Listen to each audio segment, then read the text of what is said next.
How are you? I hope all is well in your world. This is Aaron Wells, Executive Director of North Philly Project, and this is our weekly offering, Monday nights, 7 o'clock. North Philly Project presents the Wellness Chronicles. And if you've taken the time to tune in either live from 7 to 8 on Mondays, or if you come back and watch it later, and especially if you watch it and share it, I just want to say thank you for taking your time to engage in these conversations.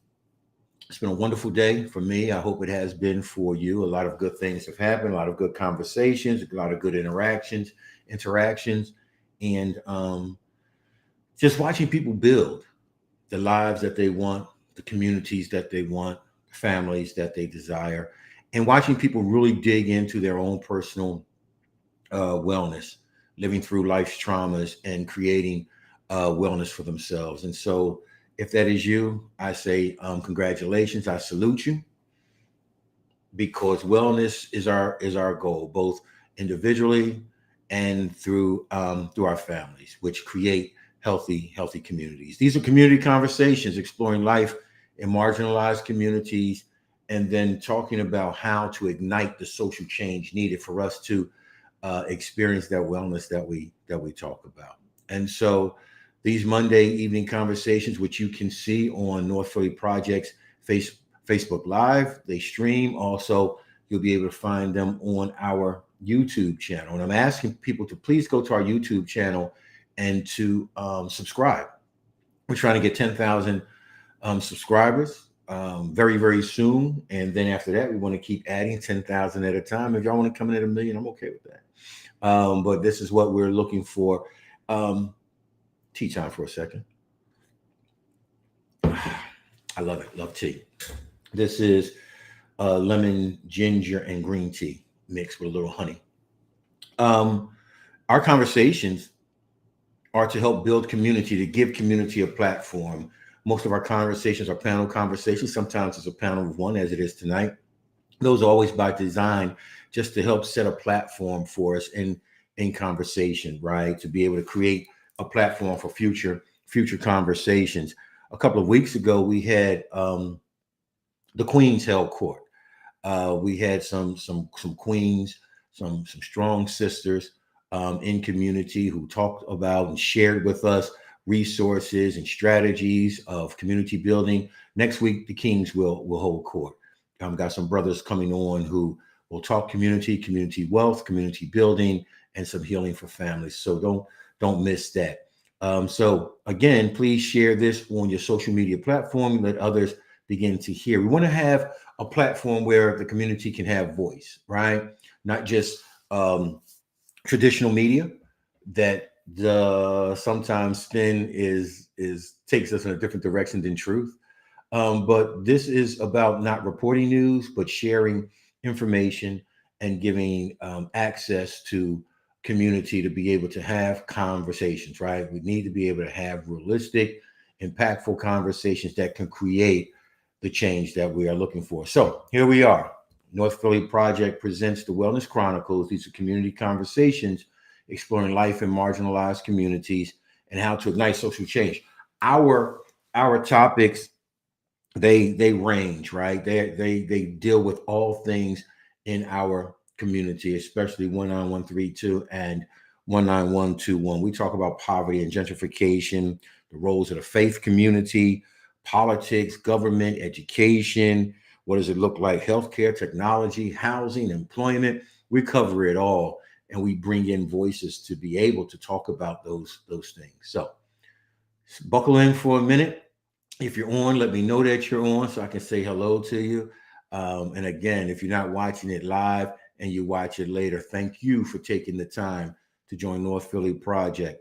We're going to, in October, do a few things different. We're going to add to our virtual platform, specifically with some of the topics talking about housing and finance and economy and how people can build out of generational poverty and build up generational wealth, and what that looks like for a community that is always looking to heal and always looking to be well, and desiring. Remember, we talk about the fact that people deserve lives of wellness, those lives that they desire. They deserve those. And so we want to be able to use this platform to give information so that happens. I do want to give a plug to Time to Heal LLC. Time to Heal LLC is a wellness strategy, and we are launching a podcast. And so I'll be telling you more about that in the upcoming weeks, but that will launch in October. We're launching a podcast through our Time to Heal LLC to talk about wellness, both from an individual perspective and community perspective. So hang on to that. And as we build out the virtual platform for North Philly Project, we'll be covering all types of topics and bringing in the voices of community to be able to share what's going on. So again, thank you. If you're on, let me know you're on, and we'll start to dig in. Again, my name is Aaron Wells. I'm the executive director of North Philly Project, who in October will celebrate 9 years. North Philly Project has been around for 9 years, sustaining the work that we do, connecting and locking arms, not just rubbing elbows, but locking arms with other entities that exist to build wellness in our North Philly and other communities in the city. And to be honest, realistically connecting dots with organizations and communities throughout the United States, because all of our urban areas where we are predominantly people of color, our issues are pretty much the same. We pretty much see the same thing, deal with the same things.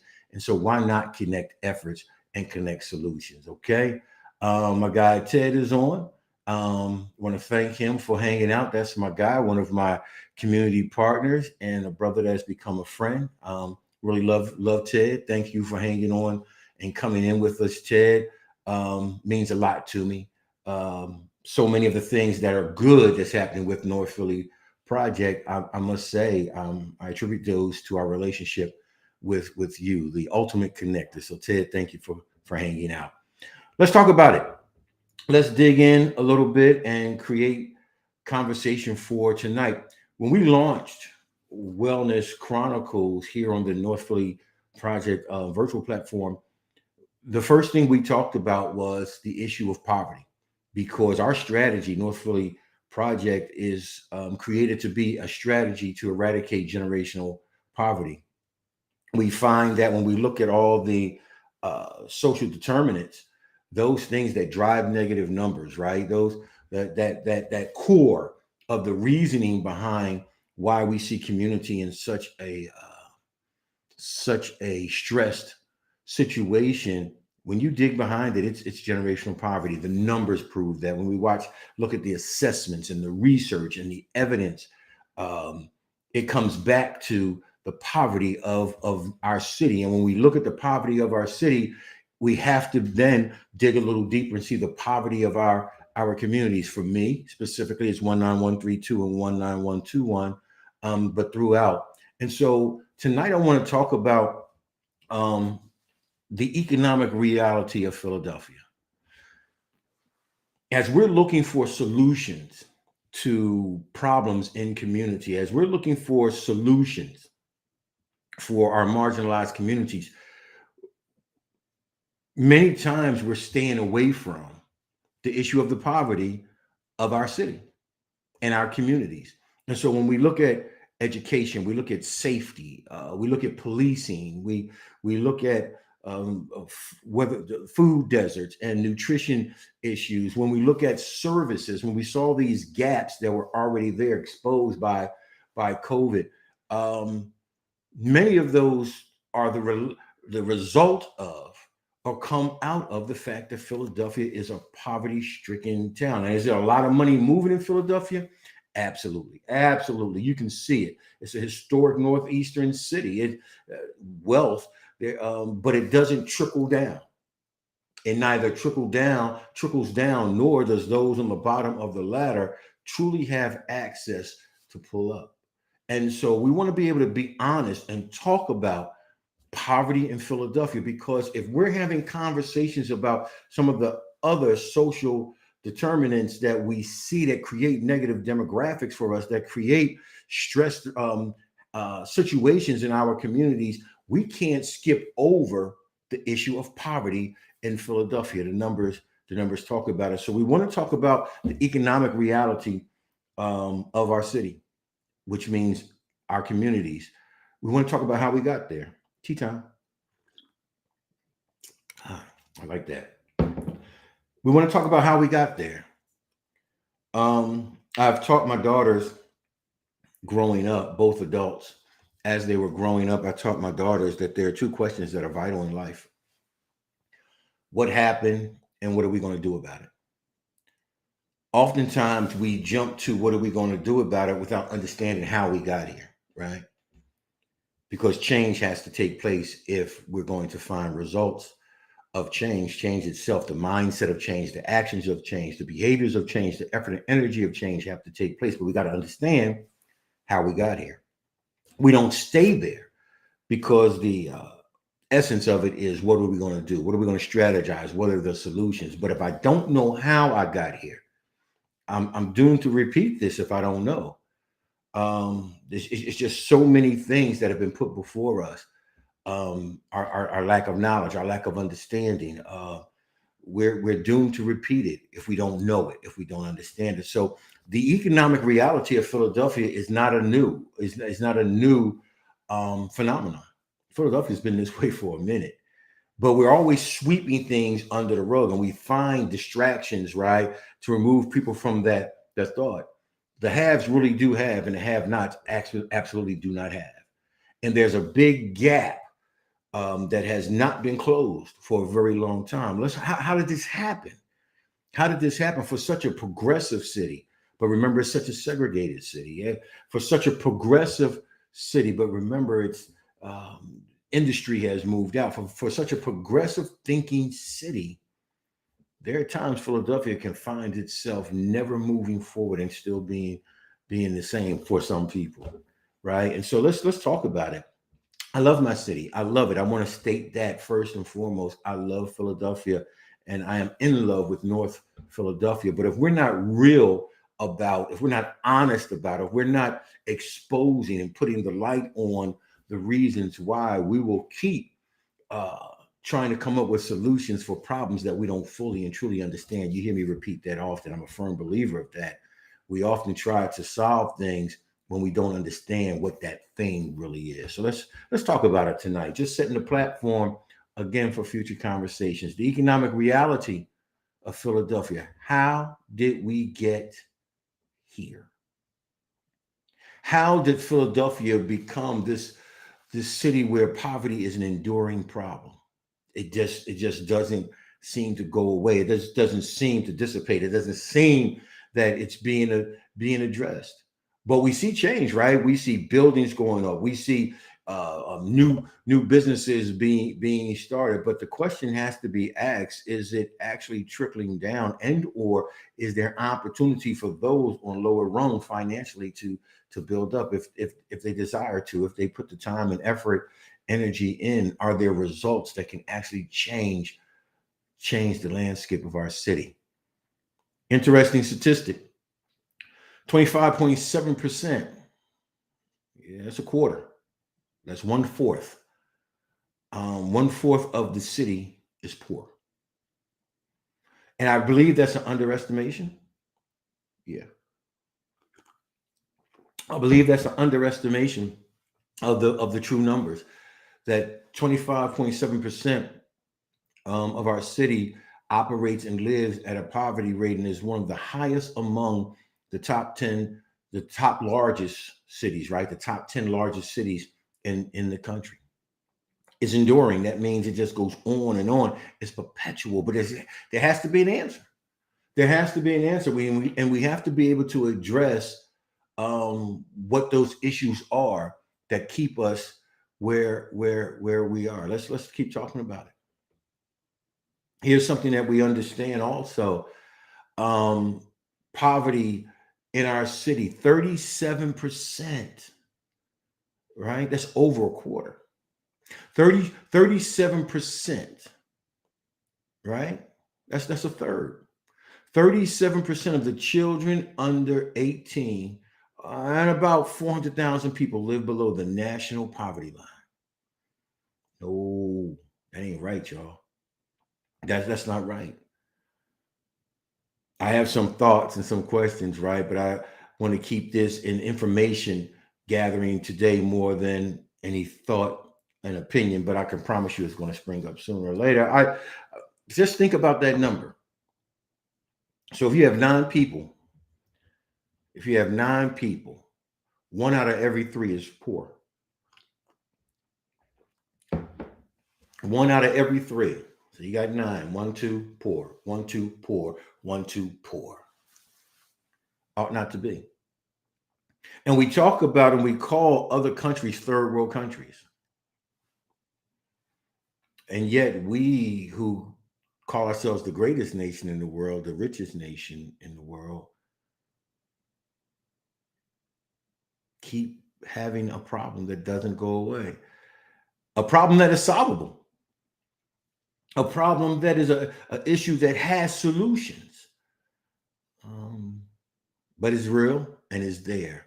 And when you start looking at issues, um, other categories that we find to be social determinants or we find to be social ills or social problems, we cannot disconnect or detach from this issue. Now, watch this. So, 37% of the children under 18 in our city. So, when you start looking at juvenile crime, juvenile health issues, when you look at education, you're looking at a third of the people who are in those conversations are living in poverty. What does it mean? It means they don't have enough. It means they don't have enough. And they don't have enough every single day. Not a good look, Philadelphia. Almost half of the city struggle to make ends meet. Now you said, well, Aaron, there's this recession going on that's affecting everybody. Yeah, but in the days of before the recession, this was true. So in reality, this number is probably not significant. It's probably not significant because it's in error. That number has got to be higher now because of these are recent statistics, right? Pew Charitable Trust, CHOP assessment, state of the city. These numbers are verifiable.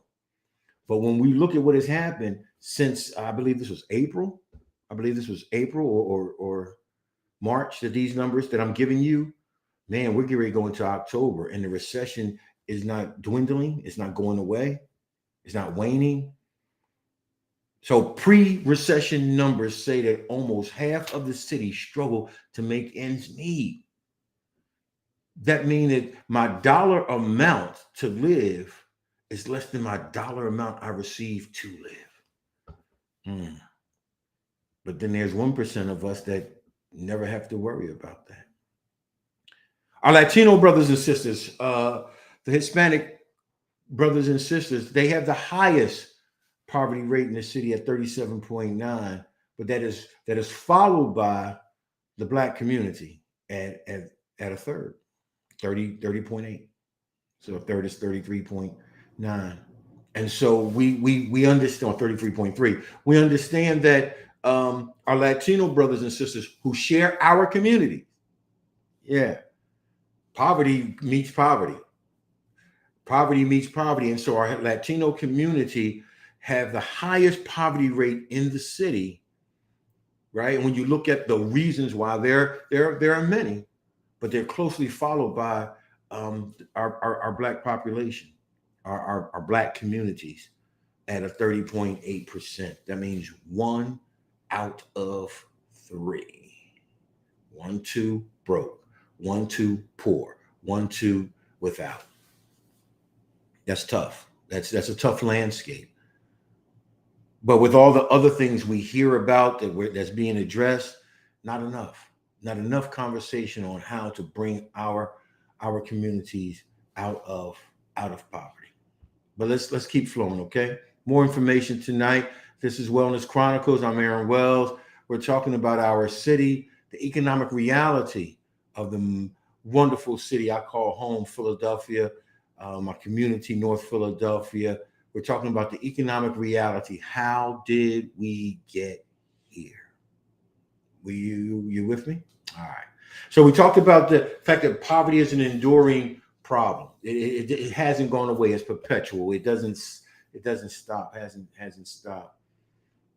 That over a third of the children in the city under 18 and about 400,000 people of the population all live below the national poverty line. That doesn't mean that people aren't working. It doesn't mean that people aren't striving. It doesn't mean that people aren't trying. But we got to find out why. Why can't we help people move along? Why is this such a problem continually in our city? And it's been for a long time, y'all. This is something we need to talk about. Here's one of the things that we find on how we got here. When we talk about, and for me specifically, our communities of color, Black communities, criminal justice policies have a lot to do with poverty. And so when we talk about the criminal justice system, we cannot remove it from the conversation of poverty. And we can't remove poverty from the conversation of criminal justice. This goes beyond just locking people up. So when we hear the sell of safety and everybody wants to be safe, we have to have deeper conversations. What does this really mean for community? We throw the buzzword out, right? Because the design is for us to operate out of fear. So out of fear, I can manipulate you because you want to be safe. You want to be well. So we get that. So I have to keep you afraid. So we talk safety and we promote crime over and over and over, but we don't say anything about the poor conditions that many people, not all, but that many people come from that are involved in crime. And so here's the deal. Listen to this. This is just a number to put there at you that's real. Philadelphia has the fourth highest incarceration rate in the country. The fourth highest. Well, what does that have to do with poverty, Aaron? Well, let's talk about it. When you talk about criminal justice policies and the amount of people that are incarcerated in the city, we understand that many of these individuals and families, they go in debt when incarcerated. Mm-hmm. And if you're already living on a stressed budget, if you're already living on stressed finances, when you add criminal justice involvement to that, or debt related to that, you're talking about probation, you're talking about parole and probation fees, you're talking about restitution fees. Then you're talking about reentry, where now you have to find housing and transportation. And the reality of it is, our people, because such high numbers are involved, then that means that now we're involved in the criminal justice system that helps create the poverty that becomes the issue that keeps crime at the numbers that they are at. None of this is detached. None of this is disconnected, except we only have conversations about segments. And so we only see things through these very narrow vision, these narrow scopes of vision, which in many cases are given to us as here. We want to tell you what's going on versus us being able to understand and know what's really happening. That's why we have to look past. We got to figure out the why behind the what on what's happening in community.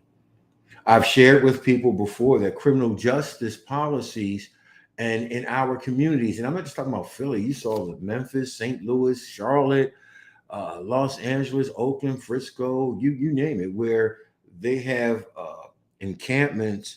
Not the word I want to use. When we have Black people residing and living in these urban areas, the criminal justice system is a part of everything. Just like churches, just like grocery stores.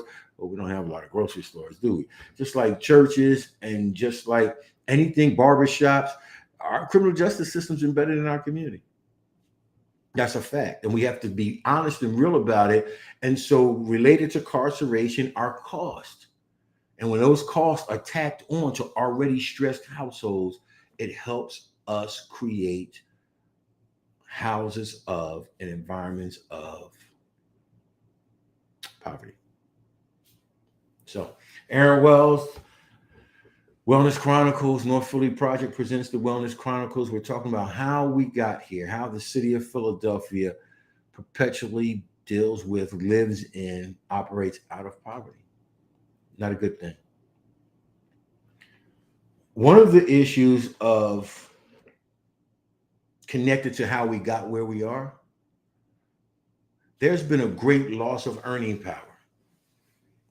There's been a great loss of earning power. Now you say to yourself, man, there are a lot of people living better than they ever have. I absolutely, absolutely. But there are also a whole lot of people living worse than they ever have.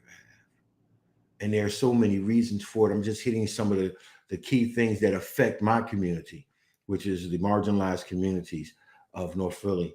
19132 19121. Let's be real. Let's have honest conversation. There's a loss of earning power. Um, deindustrialization. Deindustrialization hit Philly particularly hard. And let's look at this time frame: 40 years. 40 years of things adjusting and moving. 40 years of change that's not noticed or talked about. You come and you find out on a Thursday that in 2 weeks your company's shutting down. It's moving to Mexico. It's moving overseas. You're downsizing. You're laid off over a sustained period of time. And when you start looking at what these numbers add up to, there are major gaps in the potential to earn. And when people can't earn, they will earn. When people can't earn, they will earn. People are going to eat. People are going to take care of. They're going to figure it out. And it's not always best for themselves or best for community or best for families, but people are going to figure it out. But what happens when you remove whole opportunities, you remove these staple opportunities from a people to earn, to take care of their families with nothing to replace it? Then you're literally setting up hardship. You are literally putting in place the scenario for us to be able to see communities go through what they have gone through, where some of the most beautiful inner cities and urban areas are now decayed. Um, they're now torn down. They're now trash ridden and uh, rodent infested, or through gentrification now they are being changed into, but they're pushing out these people who have lost earning potential, and they're bringing in people who they wasn't caught up in that or took advantage of others in that. This is something that is a serious issue for us, and for us to be able to understand it and see it through eyes of clarity is very important to me. And so this we just want to talk about how we got there, and so we'll know what we're dealing with and how to fix it. So there's the loss of earning power. Maybe you went through it or you knew somebody that did. Um, I remember my dad. My dad worked at Eaton most of my life, and he made a lot of money. My dad, we did well. He did well. And I remember the conversations, just thinking as I was preparing to hang out with y'all tonight. And I remember the conversations when he started talking about them going to Mexico. Ooh, they're going to Mexico. You going with them, Dad? I was young, maybe in elementary school when he started having that conversation. But um, I remember how that affected him. That his livelihood was now. My dad was a hustler. He was a life hustler. He got that straight. Had his own, created his own business, created his own streams of income.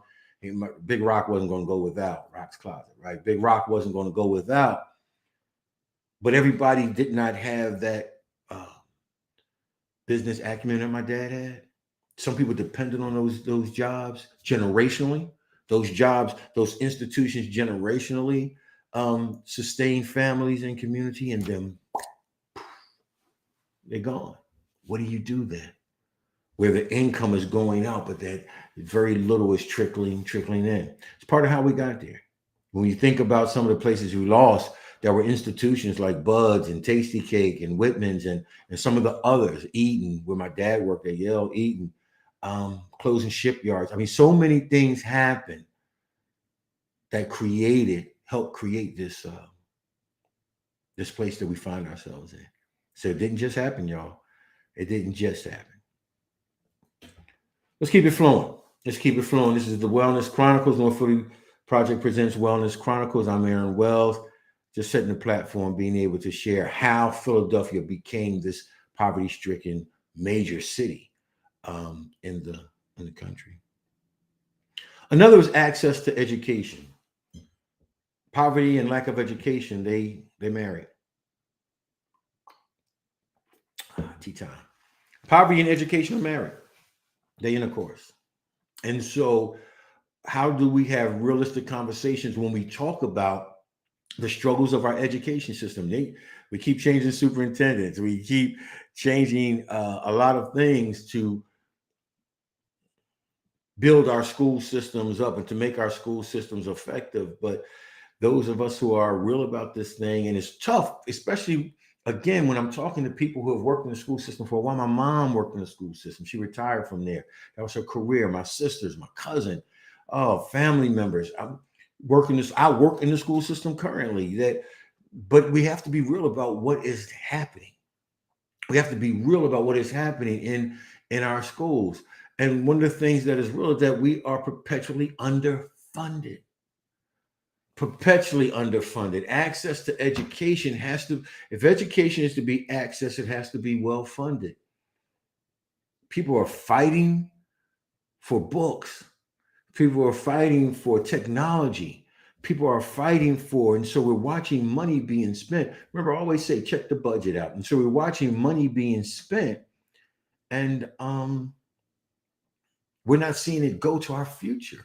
The sustainment of our community is in our education, and our city schools are perpetually underfunded. They was when I was growing up, and they still are.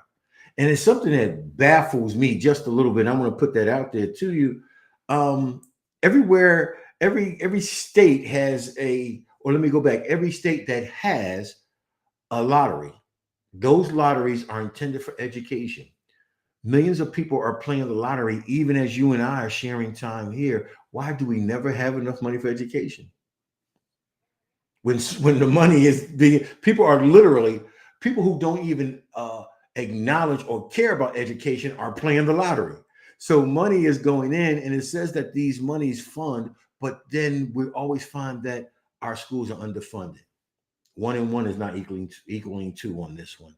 So this is part of it. How we got here, our schools are perpetually underfunded, which means that our students are not coming out as best equipped as they should be. But this next one is Now, I've talked about this today with several people. In our access to education, which is a driver of building out of generational poverty and building into generational wealth and ownership, access to education. And you got to get this, state education funding was frozen for 15 years in Philly. Harrisburg for 15 years for many reasons. And some of them you kind of, I get that.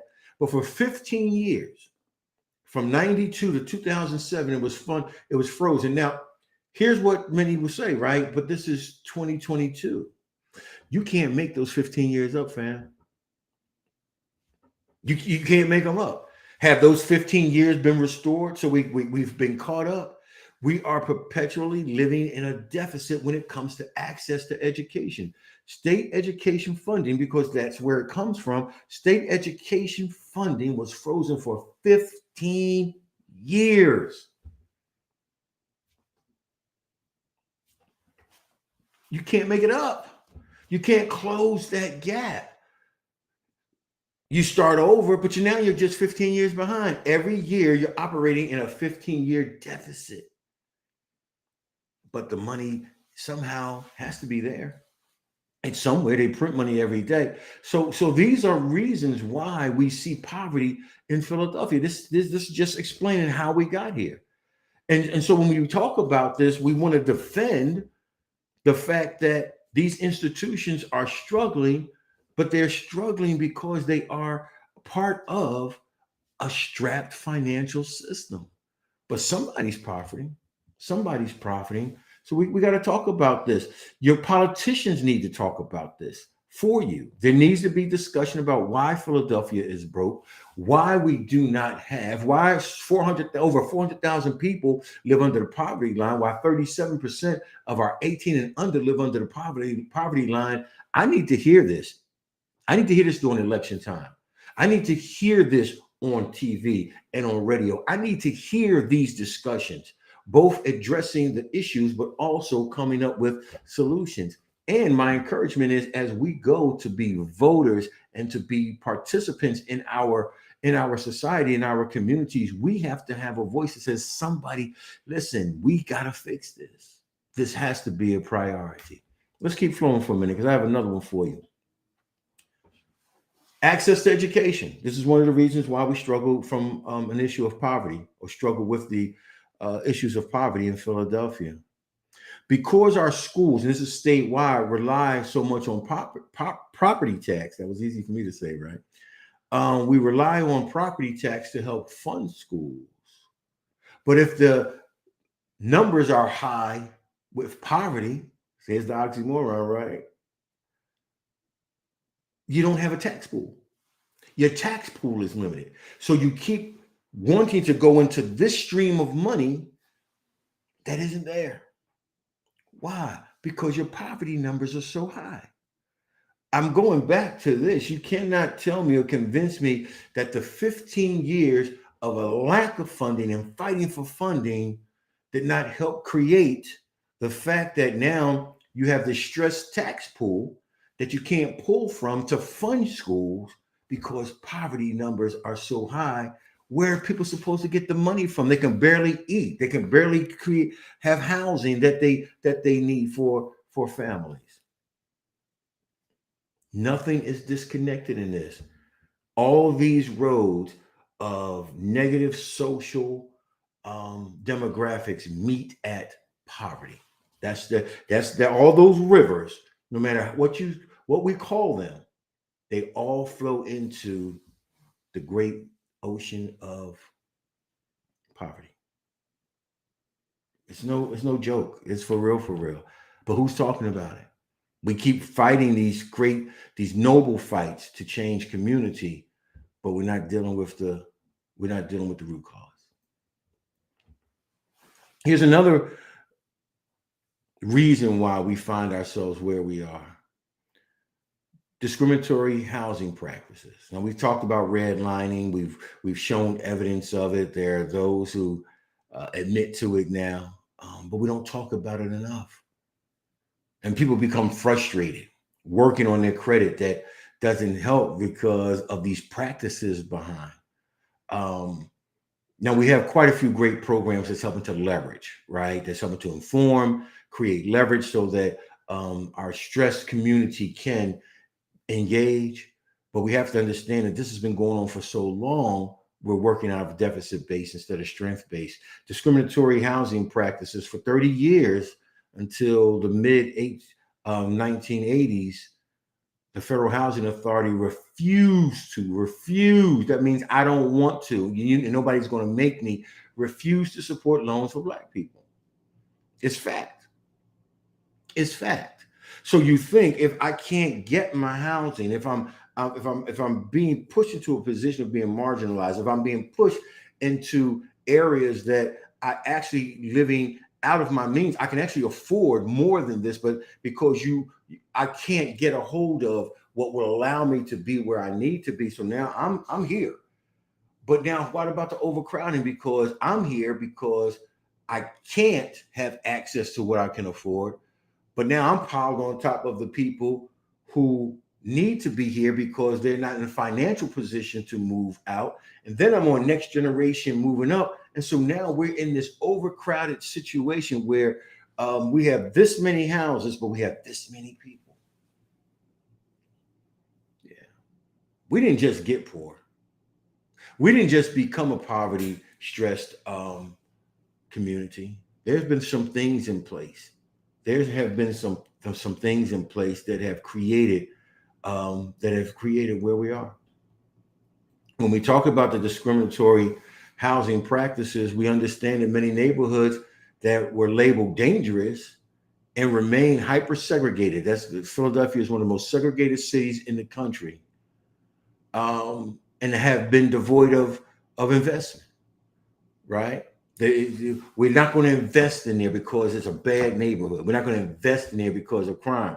And we've been convinced as people of color in these communities to believe the narrative about ourselves, not understanding sometimes that there really has been a strategy that has decided that we're not worth investing in. However, however, when the cards were laid on the table and that when the environment was right, I can invest, but I'm gonna take it from you. I'm not going to invest in you. I'm going to invest in it, and I'm going to take it from you, stressed people, and you figure out what's going to happen with that. That's gentrification. So needed investments are prospering wealthy investors, and they're taxing out and displacing the chronically poor, the people who don't have access to education, the people who have been caught up in the criminal justice system. Yeah, yeah, those are the people being displaced, while those who were not caught up in those other systems but were able to prosper, they were able to get loans. They weren't redlined, and now they're coming in to invest because they're saying, "Oh, you guys couldn't handle that. You guys didn't do well with that, so we're going to come in and take that over, and we're going to push these prices up, and we're going to prosper, and we need you out of there." Poverty in Philadelphia didn't just happen. Poverty in Philadelphia ain't going to just go away unless we understand how we got here and then create strategies for us to win and to build. Is it possible? Absolutely. I am the optimist of all optimists. It is possible, but we've got to be able to come up with solutions and strategies, and we have to be able to. I don't want to overgeneralize, but we've got to be able to do some things. How do we get here, y'all? I just gave you some of the how we got here and some of our economic realities in Philadelphia. But there's hope. There's hope. There are some great minds in our community. Mhm. There are some people with ingenuity and innovation. There are some resources in our community. There are some really strong willed, determined, gifted, and talented people, some visionary people who see the best of who we can be and the best of who we are. But we've got to find a way to level the platform. We have to find a way to level the playing field for everybody. My guy Ted is chiming in. I appreciate Ted.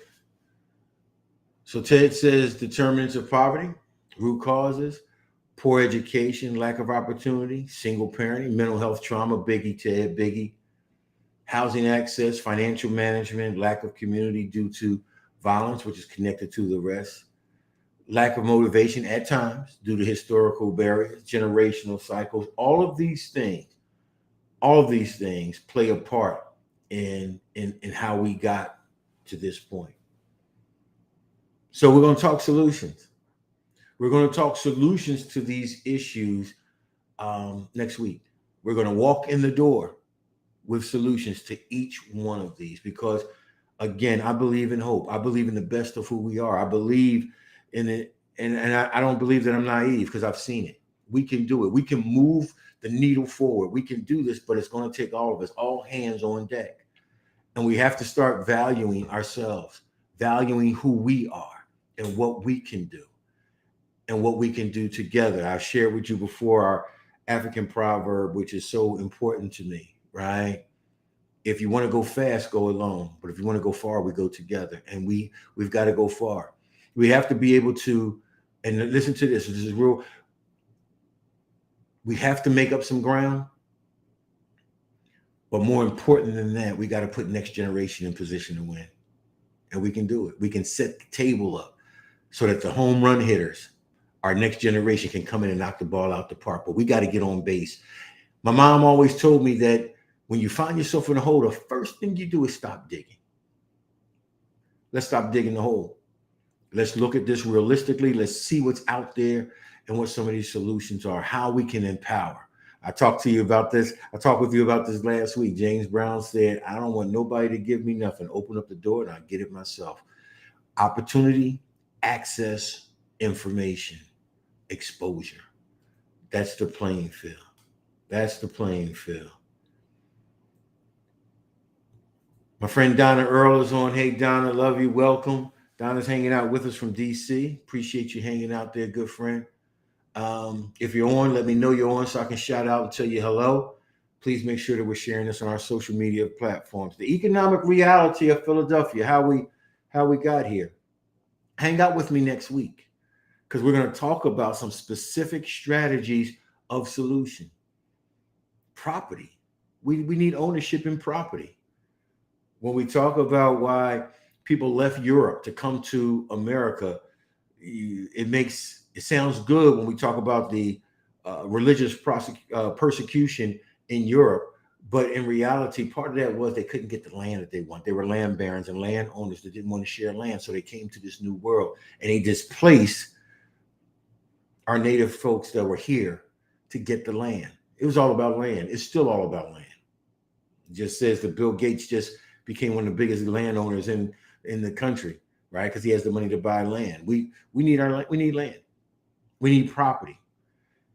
So there are strategies that are in place, and we see working other places. Now, how can we create these strategies, utilize these strategies, make people aware of these strategies in Philadelphia so that we can win? I'm gonna have some thinkers next week and some people who this is what they do. They look at how can we eradicate generational poverty? What are some of the things we as a community can do? Don't believe the hype, y'all. We can actually take control of our destiny, but we've got to move, and we got to move quickly.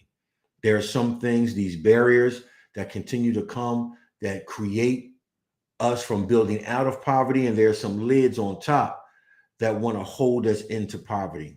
We've got to say no more of this, right? What we desire, what we deserve. North Philly, Philadelphia, those living in poverty, we can do it. We can grab it, but we have to understand the economic realities of our city. So the numbers are there. It tells us and gives us a real picture. So now we know what we're working with. And let's come up with some solutions. Okay. I'm excited about this. I'm excited about what the possibilities can be. I'm excited about what it looks like. I'm excited about my family members, my cousins, my grandchildren being able to enjoy a Philadelphia that creates and offers opportunities for all of its citizens, that gives health and wellness opportunities for all of its citizens, that people of color can truly enjoy that city, our communities, and build up to live what they desire. It can happen. But as I said, we've got to lock arms. We've got to strategize. We have to move with effort and energy. We've got to build the relationships that, watch this now, doesn't create just opportunity for me, but for the person behind me, the person in front of me, the person to my right and to my left. I love you, Philadelphia. I love you very much. I love the people. I love our purpose. I love our promise. I love our potential. Let's pull this thing together. And as my friend said, let's do the damn thing. Do me a favor. Go to the North Philly Project YouTube channel and please subscribe. Please like the North Philly Project Facebook page. We're going to grow our social platform. It won't just be Aaron Wells talking about building community. We're going to bring our health people in, financial people. We're going to talk recreation. We're going to grow this platform out as a major agenda for us for the rest of the year, to have a full platform by the end of the year, giving our community different offerings of health and wellness under all categories. Be on the lookout for the Time to Heal. My Time to Heal LLC will be talking about wellness, both individually, family, and community. Talking about some trauma and some other strategies to win. So Time to Heal will be using this platform and create a podcast platform, which is happening now. We're upgrading our website, which would be more interactive for people. North Philly Project is all about the win, baby. And we are connecting with other entities throughout community so that we collectively can give our community the support of resources and help that we need to win. What do we have here? Oh wow, my buddy Gail is on. That's my people. That's my BFF, my sidekick. Gail is the director of wellness initiatives for North Philly Project, and we've been in some fabulous meetings with some partners throughout community. So it's a lot of things on the playing field, and it's all for you, community. It's all to help you live the wellness that you desire and that you want. So from North Philly Project. This is Wellness Chronicles every Monday night, 7 o'clock. Join us. Go to our website, go to our Facebook page, and definitely subscribe to our YouTube channel. These are community conversations exploring life in marginal communities and how we can ignite social change. I have a panel discussion next week. I've got some people coming on to talk solutions to the situations, the information that I brought up tonight. We're going to have some solutions. Join us. Let's talk about it. I love you. Have a great rest of the week. Be safe. Do those things that make your heart happy. And whatever you do, please smile a lot this week because we're still here and we can make the change and be the change that we want to see. We love you. Take care. Bye-bye.